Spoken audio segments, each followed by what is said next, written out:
Guys, matanong po, pag pag lalaki po yung pinabubuntis, sobrang sakit po ba sa pag-labor?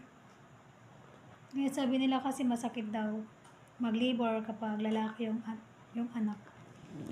Sa akin kasi lalaki. Dahil nung panganay ko, hindi naman siya masakit sobra. Mabilis lang ako nanganak. Sabi nila pag lalaki daw, masakit. Ito nga po, na-prepare na po ako. Dadalhin ko. Kasi kabuuan na po ngayon.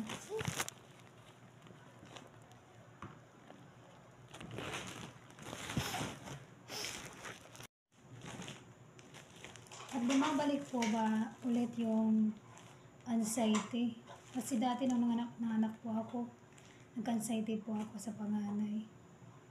Bumabalik po ba? Kasi nawala po,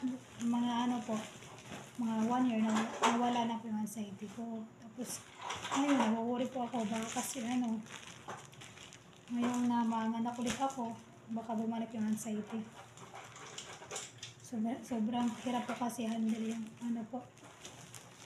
may anxiety. Tatanong nga po ako kung bumabalik ba siya o hindi na po.